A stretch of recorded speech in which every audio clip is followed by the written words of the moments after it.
The girl had learned early that the city did not care if you were tired, hungry, or afraid.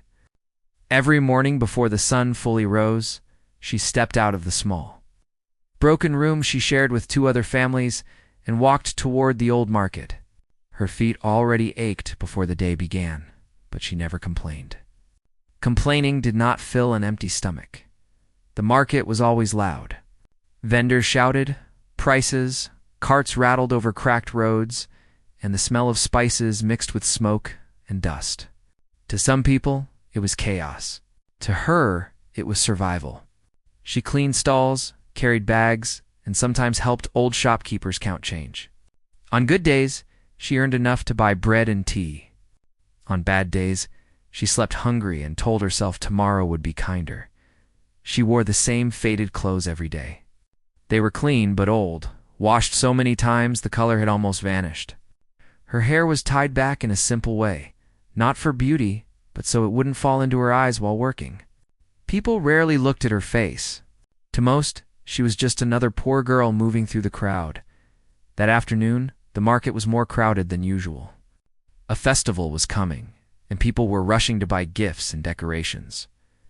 The girl moved carefully between shoppers, carrying a small basket for a spice seller. She was tired, but she focused on her steps. If she dropped anything, she might lose the little money she hoped to earn. As she returned the empty basket, a sharp voice cut through the noise. "Thief! Someone stop her." The girl froze. For a moment, she didn't even understand the words. Then she felt a hand grab her arm so hard it hurt. "She took my bracelet," a well-dressed woman shouted, pointing at her. I saw her standing close to me. The girl's heart began to race. She shook her head quickly. "I didn't take anything," she said, her voice trembling. "I swear I didn't." But the crowd had already started to gather. People loved drama, especially when it distracted them from their own problems. Some looked curious. Others looked angry. A few looked ready to act without knowing the truth. "Check her pockets," someone said. Before she could speak again, hands began pulling at her clothes. She felt humiliated, her face burning as strangers searched her. There was nothing in her pockets except a few coins and a piece of bread wrapped in paper. "She must have hidden it," another voice said. "Poor people are clever like that." The words cut deeper than any slap. She wanted to scream, to tell them she worked honestly, that she had never stolen anything in her life. But fear made her throat tight.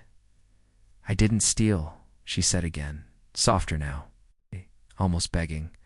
The woman who accused her crossed her arms. "If she didn't take it, then where's my bracelet?" she asked loudly. "Do you think someone like her could afford gold?" The crowd murmured. Some nodded.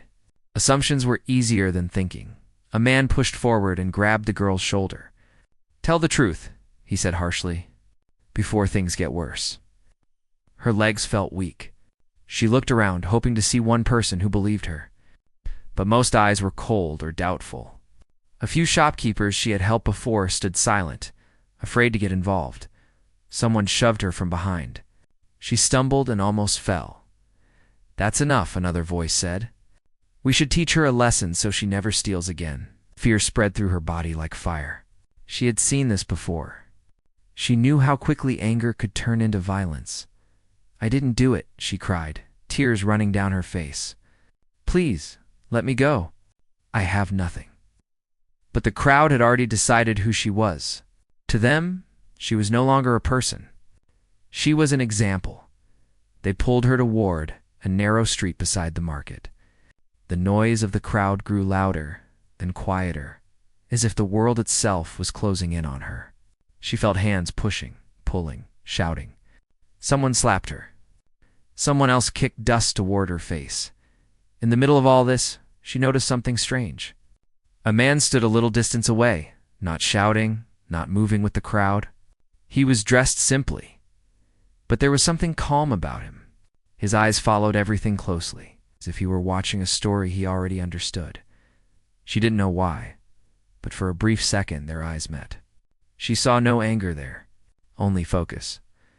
Then someone shoved her again, and she lost sight of him. The narrow street smelled of garbage and damp walls. The crowd pushed her against a brick surface. Her head hit the wall, and her vision blurred. "Confess," someone shouted. "I have nothing to confess," she whispered, a hand raised. "Ready to strike again?" From the edge of the street, the calm man took out his phone. He didn't shout. He didn't argue. He simply made a quiet call. "Send officers to the old market," he said softly. Now, he ended the call and watched as the situation grew worse by the second. He had seen many things in his life: greed, cruelty, injustice, but scenes like this never became normal to him. Back in the street, the girl sank to the ground. She covered her head with her arms, waiting for whatever would come next. In her mind, she thought of her mother, long gone, and wondered if this was how her life would end. Not because she did something wrong, but because she was poor. Suddenly, a loud whistle cut through the chaos. "Stop." Everyone stepped back. The crowd turned. A uniformed officer pushed his way forward, followed by two others. The noise softened into confused whispers. "What's going on here?" the officer demanded. "She's a thief," the woman said quickly. "She stole my bracelet." The officer looked at the girl on the ground, her clothes dirty, her face pale with fear. He frowned. "Is there proof?" "She was standing near me," the woman replied. "That's proof enough." The officer shook his head. "That's not how this works." He helped the girl to her feet. She could barely stand. Her knees shook and her head felt light. "Did you steal anything?" he asked her. "No," she said, barely able to speak. "I didn't." The officer turned to his team. "Check the nearby shops." "Any cameras?"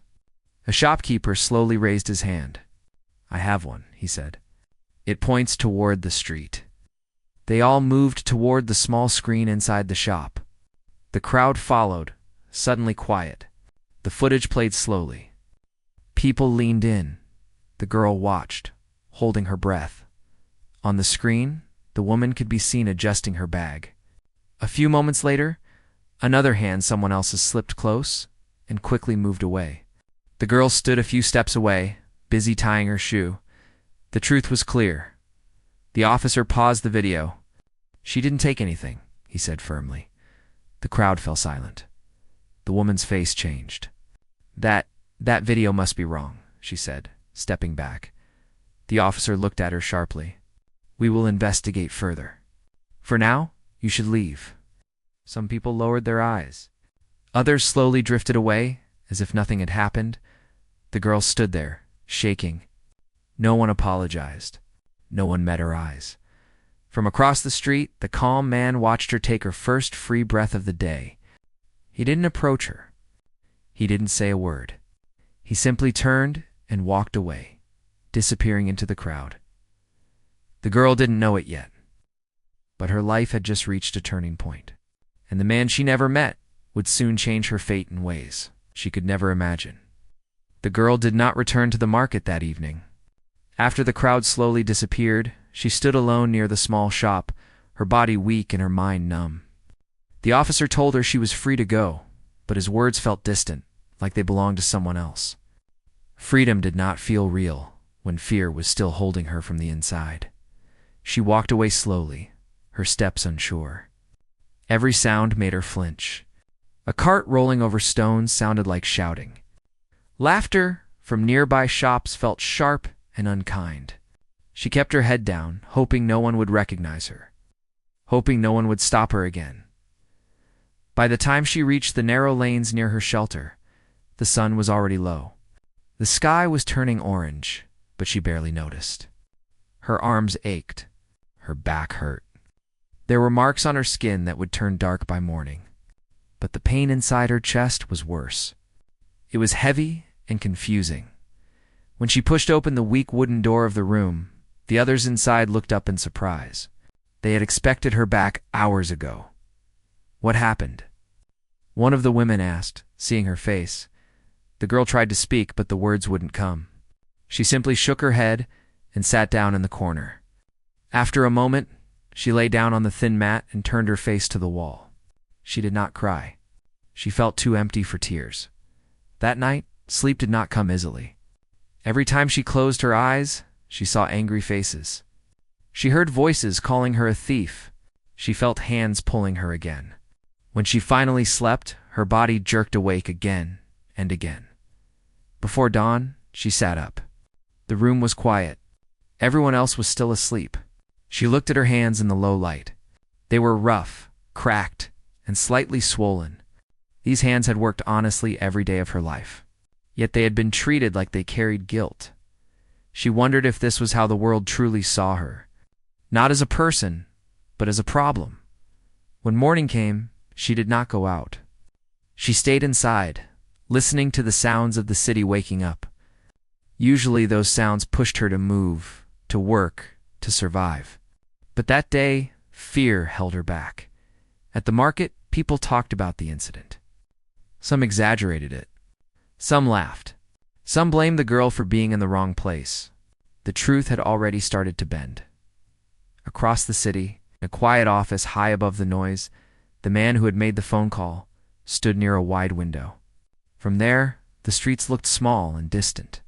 He could not hear the shouting anymore, but he remembered the girl's face clearly. His assistant stood nearby holding a tablet. The officers confirmed she was innocent, the assistant said. The real thief slipped away. The man nodded slowly. And the girl? She went home alone. No hospital visit. No complaint filed. The man's jaw tightened slightly. That's how it always happens, he said. The innocent survive, but the damage stays. He turned away from the window. Find out where she lives. Quietly. I don't want her scared. The assistant hesitated for a second. Should we offer help directly? Not yet, the man replied. People like her don't trust Isoli, and they shouldn't. Back in the small room, the girl finally stood up and stepped outside. Hunger forced her to move. She wrapped a scarf around her shoulders and walked toward a cheaper part of the market. One she hoped would not recognize her. She tried to work, but her hands shook. When someone raised their voice nearby, her heart jumped. She dropped a bag of vegetables by accident, and the seller snapped at her. She apologized again and again, even though it wasn't fully her fault. By midday, she had earned almost nothing. As she rested near a closed shop, she noticed something strange. A man stood across the street, pretending to look at his phone. She felt uneasy. When she moved, he moved too, keeping distance. Her stomach tightened. Fear returned quickly. She turned into another street. He followed. Her breath grew fast. She remembered the crowd. She remembered the narrow lane. Her steps quickened. Finally, she stopped and turned around. Why are you following me? She asked, her voice shaking but loud enough to be heard. The man raised his hands slightly. I'm sorry, he said. I don't want to scare you? Then leave me alone, she replied. I will, he said quickly. I just needed to make sure you were safe. She stared at him, confused. Why would you care? He paused. Because someone should have cared yesterday. She looked at him closely now. He didn't look angry. He didn't look cruel. But trust did not come easily anymore. I don't need help, she said. Even though part of her knew it wasn't true. I understand, he replied. I won't follow you anymore. He stepped back, giving her space, then turned and walked away. She watched him until he disappeared. That night, she thought about him. She didn't know why. Maybe it was because he had not shouted. Or maybe because he had looked at her like she mattered. Days passed. She returned to work slowly, carefully. Some people avoided her. Others treated her the same as before. The market did not change. But she did. She spoke less. She watched more. She trusted almost no one. One afternoon, a small envelope was left near her sleeping mat. There was no name on it. Inside, there was enough money to cover food for weeks. Her hands trembled as she held it. Fear and confusion mixed together. Who gave this? She asked the others. No one knew. She didn't use the money right away. She hid it, unsure if it was a trap. But hunger won again. Slowly, she began to buy better food. Her strength returned little by little. Across the city, the man received updates. She accepted the help, the assistant said. Carefully. The man allowed himself a small breath. Good, he knew this was only the beginning. The crowd had almost ended her life, but the deeper wounds would take longer to heal. And he knew one thing for certain now. Fate had already touched her once. It would not let go so easily again. The girl had begun to move through the days with a kind of careful caution. The bruises on her arms and the marks on her face were fading, but the memory of that day in the market haunted her. Every shout, every accusing finger, every shove replayed in her mind, making her heart beat fast even in the quiet of the night. She worked harder than ever, carrying bags, cleaning stalls, and helping old shopkeepers. But no matter how much she tried to focus on survival, the fear had left a mark deeper than any wound on her skin. One morning, she noticed a group of men in dark clothes speaking quietly near the edge of the market. Their eyes scanned the crowd, stopping briefly on her before moving on. She felt a shiver run down her spine. She tried to ignore them, focusing on the baskets of vegetables she was carrying. But she could feel them watching her. Hours later, a small commotion broke out near the central part of the market. A young boy had dropped a bag of coins, and some men tried to snatch it from him. The girl instinctively moved forward to help, and that's when the crowd noticed her. Some started whispering, pointing fingers again. Panic threatened to rise in her chest, but she tried to stay calm. Then a familiar voice called out, "Leave her alone." All eyes turned to see a man stepping into the middle of the crowd. He didn't shout or push anyone. He simply walked forward with a quiet confidence that made people stop in their tracks. The girl froze. Her heart leaped. It was him, the man who had watched her that first day. He glanced around at the crowd, his eyes steady. "This girl is innocent," he said simply. "Leave her be." The murmurs spread through the people. Some looked confused. Others quickly walked away, not wanting trouble. The girl wanted to run toward him, to say thank you. But her legs wouldn't move. After the crowd dispersed, he approached her slowly. He didn't speak immediately. He just looked at her, observing the small cuts on her arms and the dirt on her clothes. She felt her chest tighten. "Are you all right?" he finally asked. She shook her head. I don't know," she whispered. He nodded. "I know. I've seen what people can do when they think they're right." His voice was calm, but she could sense the seriousness behind it. "I want to help you. Not just with money, but with safety. You shouldn't have to live like this, always looking over your shoulder." Oh. Her hands trembled. "Why? Why would you care?" she asked, her voice small. He looked at her without judgment. "Because no one should suffer for something they didn't do. And because someone has to make sure it stops." Over the next few days, he quietly arranged for her to stay in a safe place outside the market. It was a small apartment, simple but clean, with enough food and blankets. She had her own room for the first time in years. The walls were plain, but the space felt like freedom. She could eat, rest, and breathe without fear for a few hours. He visited sometimes, though, always discreetly. He never forced conversation, never demanded gratitude. He simply made sure she had what she needed and checked on her progress. At first, she was too afraid to speak freely. She didn't trust anyone. But gradually, she began to open up, telling him small stories of her life about her mother who had died when she was young, about the work she did to survive, about the little dreams she had that seemed impossible. One evening, as the sun set and painted the sky with deep orange and purple, he brought a small bag of books. "These might help," he said. "Even if you don't read them all now, they can stay here for when you're ready." She took the books, turning the covers with hesitant fingers. "I haven't gone to school," she said quietly. I can't read well." "And we'll start there," he said with a gentle smile. "You'll learn at your pace. No rush. No judgment." For the first time in years, she felt a flicker of hope. Learning had always been a dream she thought impossible. Now it seemed a small step toward a life that might not be full of fear. Meanwhile, the woman who had accused her in the market had grown frustrated. Her friends and colleagues began to question her story after seeing footage and hearing witnesses. Her words no longer carried the same weight. She tried to spread rumors, hoping to damage the girl's reputation. But the girl no longer spent time in the streets where gossip thrived. She had vanished from the crowd, from the market, and from the eyes of people who believed rumors more than truth. The girl's life slowly began to shift.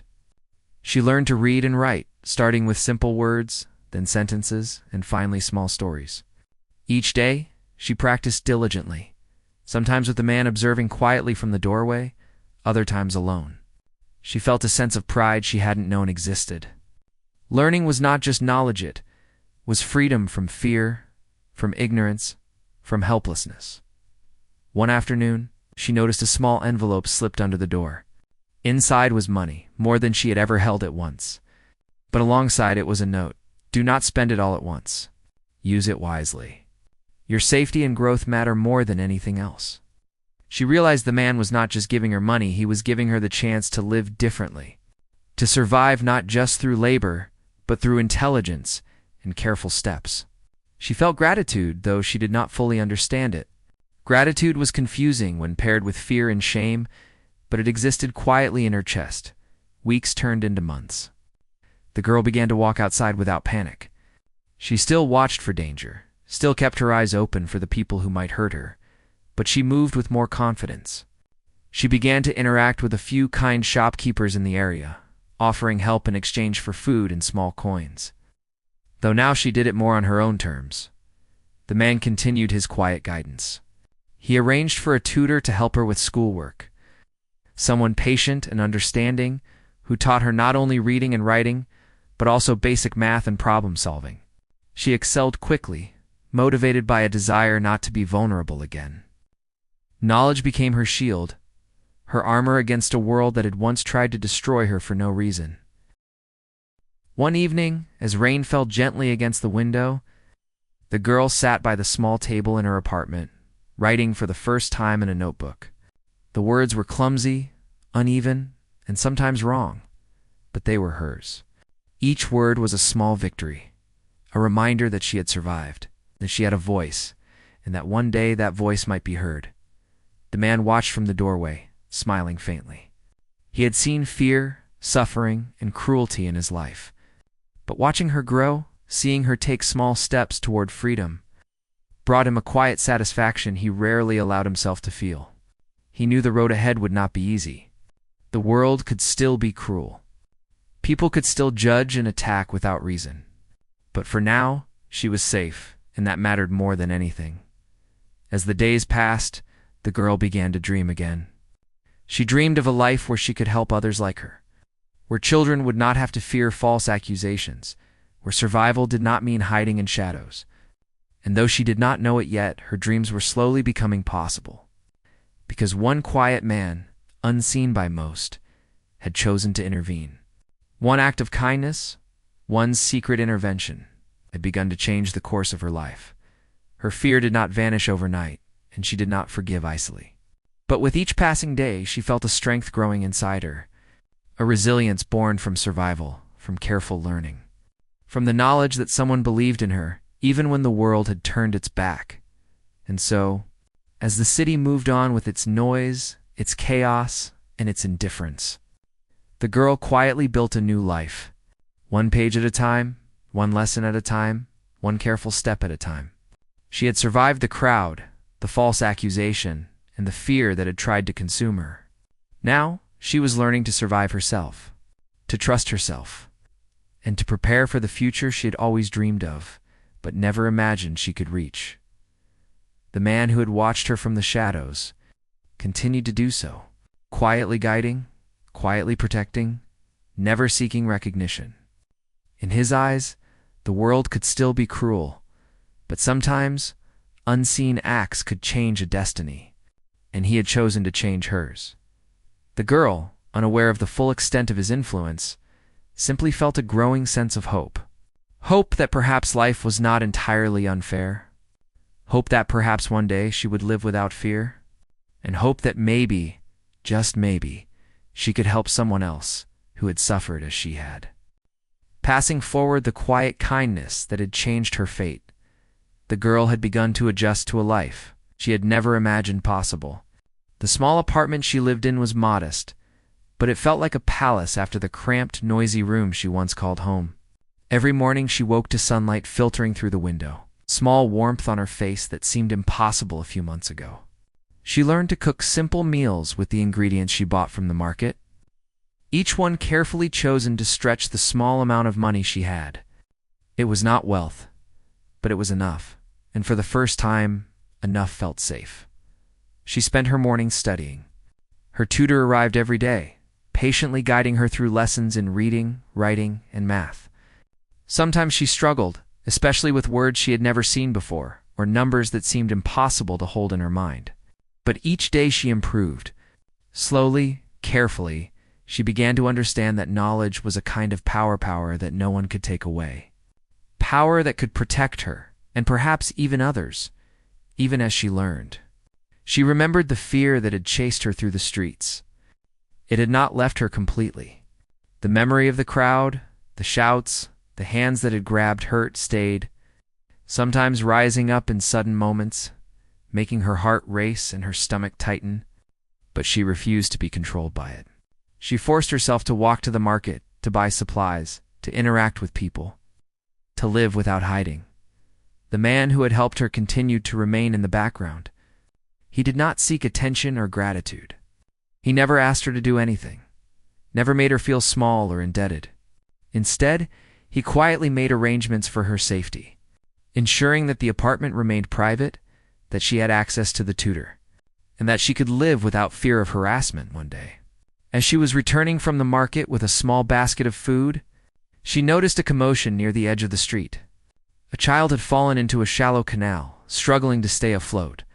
The people nearby were too afraid to approach. She did not think. She ran, jumping into the water and pulling the child out. The child coughed and cried, and the mother clutched her tightly, thanking the girl repeatedly. As she watched them leave, she realized something. Despite the fear, despite the suffering, despite the cruelty she had endured, she could still help. She could still make a difference, even in small ways. It was the first time she felt a sense of purpose beyond survival. That evening, she returned to the apartment, her clothes wet and her hands trembling from the cold water. The man was waiting, quietly observing. "You saved her," he said simply. I just... She began, unsure of what to say. "You acted without thinking of yourself," he said. "That is courage." She looked down, embarrassed. She had never thought of herself as brave. Courage was something other people had. But in that moment, she realized that perhaps she did, in her own way. Weeks passed. She continued to study, to work, to rebuild herself. She learned to write letters, to read newspapers, to understand the world outside her immediate survival. And with each new skill, her confidence grew. But the shadow of the past lingered. The woman who had accused her had not disappeared. Rumors still floated in the market, whispers about theft and lies. Some people still looked at her with suspicion. Each time she heard those words, her heart sank. But she forced herself to breathe, to remember the safety she had been given. The man noticed her unease. One afternoon, he quietly arranged for a meeting with a local police officer. The officer reviewed the evidence from the market incident once again, confirming her innocence. A formal note was filed, clearing her name. The girl felt a weight lift from her shoulders. For the first time, she felt vindicated, though she did not seek revenge or confrontation. She only wanted to live without fear. She began to dream more vividly. Dreams that had once seemed impossible now felt within reach. She thought about school, about learning more, about helping others who had suffered like she had. The idea of giving back became a quiet fire inside her. One day, the man invited her to visit a small library in the city. It was a quiet place filled with books of every kind. She wandered through the shelves, touching the spines, breathing in the smell of pages. She had never imagined a place like this. Each book was a window to a different world, a different life. She spent hours there, reading stories of courage, of struggle, of people who had faced impossible odds and survived. As she sat in a quiet corner, reading about a woman who had risen from poverty to help others, she felt a sense of connection. She realized that her suffering, her survival, and her small victories were part of something larger. She could be like the women in the stories, using her experiences to guide and help others. The man watched her quietly. He did not interrupt, did not guide, did not instruct. He simply observed, knowing that the lessons she learned from the books and from her own life would shape her in ways he could not dictate. In the evenings, they would walk together through the quiet streets. He never asked questions she did not want to answer. He never pressed her for gratitude. Instead, he shared stories of people he had known, lessons he had learned, and values he held. She listened, absorbing not just words, but the calm certainty in his manner, the quiet integrity that seemed to radiate from him. Slowly, she began to trust him not just as a protector, but as a guide, someone whose presence allowed her to think about the future instead of the past. She began to imagine a life where she could walk freely without fear, where she could learn and grow, where her value was not determined by poverty or the assumptions of strangers. One afternoon, as rain fell gently over the city, she received a small package at the apartment. Inside was a note and a small sum of money, enough to buy books and materials for her studies. The note read, "Invest in yourself. Knowledge will protect you and guide you. You are stronger than you know." She felt a lump in her throat. This man, who had never demanded anything from her, who had quietly intervened in her life, was teaching her not just survival, but hope, resilience, and self-worth. Days turned into weeks, weeks into months. She began to see changes not only in her life, but in herself. She walked taller, spoke with more confidence, and faced challenges with a quiet determination. The world was still harsh, still unfair, but she was learning to navigate it with skill and care. The past, though present in memory, began to feel less like a chain and more like a foundation. Each experience of fear, of injustice, of struggle became a lesson. She learned not only to protect herself, but to understand the world around her. She understood that cruelty often came from ignorance, fear, or jealousy, and that compassion could be a weapon stronger than anger. One evening, as she wrote in her notebook, she realized that she was no longer the girl who had cowered in the market, afraid for her life. She was someone who had survived, who had grown, who had been given a chance to rise. The man who had quietly guided her was no longer just a protector. He was a silent teacher, showing her that one act of kindness, even unseen, could change a life. She began to plan, not for immediate wealth or fame, but for a future where she could help others.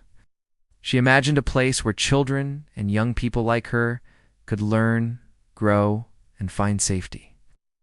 She imagined a life where she could give back, the support she had received, not out of obligation, but out of gratitude and purpose.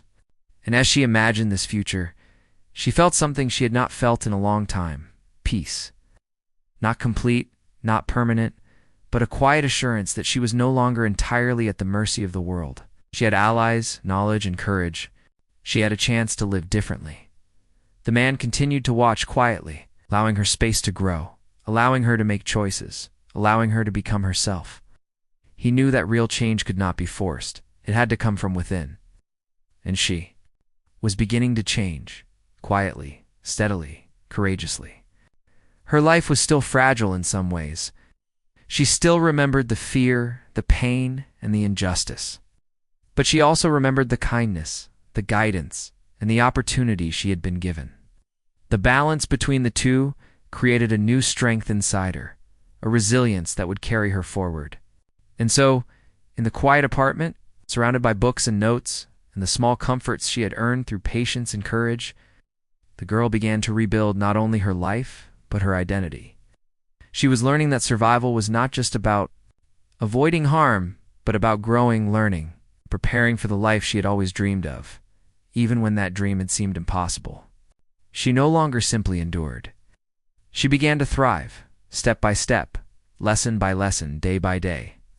And somewhere in the background, unseen by the world and by most people, the man who had quietly intervened in her life continued to guide her, not with force or expectation, but with patience, understanding, and a belief in her ability to rise beyond fear. In that quiet growth, in that careful rebuilding, she found a strength that no crowd, no accusation, and no injustice could take away.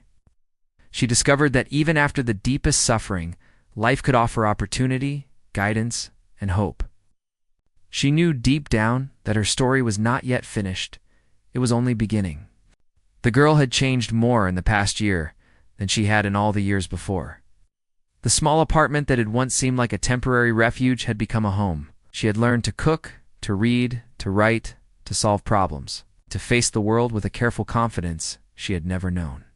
The bruises and marks on her body were long gone, but the lessons they had left were permanent.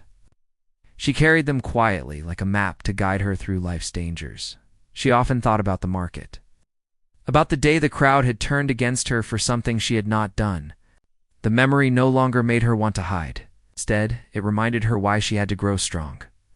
That day had almost destroyed her, but it had also been the first step toward the life she now lived. She could feel the weight of her past, but it no longer controlled her. The man who had intervened so quietly in her life continued to remain in the background. She never knew his full story, and she never asked. He visited sometimes, but always discreetly, making sure she had the tools to continue her growth. Never knew the full extent of his influence, the people he had spoken to, the arrangements he had made, the quiet decisions that had allowed her life to move forward. And perhaps it was better that way. Some mysteries, she thought, were blessings in themselves. One afternoon, she walked through the streets near her apartment. Carrying a small bag of supplies she had bought for the neighborhood children, she had begun volunteering quietly, helping younger children learn to read, teaching them small lessons in safety, and showing them that the world, though often cruel, could also hold kindness. The smiles on their faces reminded her of the moments she had thought were lost forever, and she felt a quiet satisfaction she had never imagined. As she walked, she noticed someone watching her from across the street. At first, her heart raced. The memories of the past were still sharp in her mind. But then she recognized the man. He nodded slightly, his presence calm and reassuring, and she realized she did not need to fear him. He had never been a threat. He had been a guide, a silent protector. The girl had learned to trust herself more now. She no longer flinched at shadows, no longer trembled at sudden shouts. She had learned that courage was not the absence of fear, but the ability to act despite it. She had acted many times. In the past year, through learning, through teaching, through careful steps toward independence. Each action had built her strength. At home, she found a small letter slipped under her door. She opened it carefully. Inside was a note. Your courage has grown. Continue to build, continue to help, continue to rise. The world is yours to navigate now, and you are ready. She smiled quietly. These words were not commands or obligations. They were encouragement, a reminder that she was capable, that she had survived, and that she could thrive. Over the next few weeks, she began taking steps she had never imagined possible. She applied for a place at a local school that accepted older students who had missed traditional education. She spoke to the principal about her past, about her determination to learn, and about her desire to grow. He listened, impressed not just by her story, but by the quiet strength she carried in her eyes and in her words.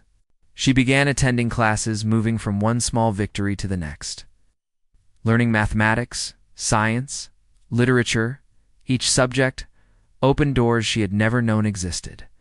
She stayed late, asking questions, taking notes, absorbing knowledge like it was a lifeline. And in those quiet evenings, she sometimes felt the presence of the man who had started this journey, not physically, but in her thoughts, in the memory of his calm confidence, and in the belief he had placed in her ability to rise. One rainy afternoon, as she walked home from school, she saw a young girl struggling to carry a basket of vegetables through the wet streets. The girl reminded her of herself, months ago, tired, fearful, unsure of how to navigate the world. Without thinking, she ran forward and helped the girl, steadying the basket, guiding her to safety. The young girl looked up at her with wide eyes, and for a moment, the older girl saw her own reflection in those eyes. Fear, but also courage. You don't have to do this alone, she said gently. There are people who care, you just have to let them. The young girl nodded, still hesitant. But a small spark of trust had been lit. The older girl realized that her role had grown beyond survival. She was now a guide, a protector, a person who could change the course of someone else's life, just as hers had been changed. At home that evening, she opened her notebook. It was filled with lessons, reflections, and small stories of the people she had helped. She began writing more intentionally, recording her experiences, thinking about the lessons she had learned. She wanted to remember everything, not for fame or recognition, but so that one day she could share her story and help others understand that survival was possible and that kindness could be life-changing. Months turned into a year. The girl grew stronger, wiser, more confident. She moved through the city streets with careful determination, no longer a shadow among the crowd, but a presence. People began to notice her not as a poor girl accused of theft, but as someone who had endured, survived, and grown. Some recognized her from the market, but instead of suspicion, they offered quiet respect. Sensing the change within her, the man who had guided her continued his quiet oversight. He never intruded, never demanded acknowledgement, never sought recognition. But his influence was clear. He had given her the foundation to rise, and she had taken it further than anyone could have predicted. One afternoon, she returned to the old market not to work, but to walk through it with calm observation. She noticed the noise, the chaos, the same streets that had once threatened her life, and yet she felt no fear. She moved with a sense of authority, of belonging, knowledge that she could navigate the world safely. A small group of children playing in the street recognized her. They ran forward, calling her name, and she laughed, picking up a small girl in her arms and spinning her gently. The warmth of connection, of shared joy, filled her in a way she had not known for years. She realized that life, even after suffering, could hold beauty, laughter, and hope. That evening, as she returned home, she found a note waiting for her. It read simply, "You have done more than survive. You have grown, you have helped, you have risen. Continue. The world will need your strength, and you are ready." She folded the note carefully and placed it in her notebook. For the first time, she understood the full meaning of her journey. Survival had been only the beginning. Growth, courage, and kindness had followed. She had learned to face fear, to embrace learning, and to use her experiences to help others. The girl looked out the window at the city, lights flickering in the distance. She thought about the people she had helped, the lessons she had learned, and the life she had rebuilt. And she realized that fate had indeed changed because one quiet act of intervention had allowed her to survive, and her own courage had allowed her to rise. She understood now that life would not always be easy. There would still be challenges, still be cruel people, still be moments that tested her strength. But she was no longer the girl who trembled at the crowd, no longer the girl whose life had been at the mercy of fear. She had grown into someone capable of navigating the world, someone able to turn suffering into strength, and someone ready to help others do the same. In the quiet of her room, with her books open and her notebook filled with stories, she made a promise to herself. She would continue to grow, continue to learn, continue to help. She would never forget the kindness that had saved her, nor the courage that had brought her this far. And she would make sure that no one who suffered as she had would be entirely alone. Her life had changed completely. She knew that it would continue to change. The world was vast, uncertain, and sometimes cruel, but she was ready. She had survived the crowd, the fear, the false accusations. She had learned, grown, and begun to thrive. And in that quiet strength, in that resilience, she found not only safety and freedom, but purpose, hope, and the certainty that her future was hers to shape. The man who had quietly intervened in her life remained in the shadows, serving from a distance, satisfied in the knowledge that one small act of courage and kindness had sparked a chain that could change a life forever. The girl, now a young woman, did not need to know every detail of his involvement. She only needed to live, to grow, and to continue the path she had begun. And she would. Step by step, day by day, she would rise. And in her rising, she would honor the unseen hand that had once guided her, proving that even in a world full of cruelty, one act of kindness could alter a destiny forever. Her story, though once filled with fear and suffering, had become a story of resilience, hope, and the quiet power of human compassion. And the best part was that it was not over, it was only just beginning.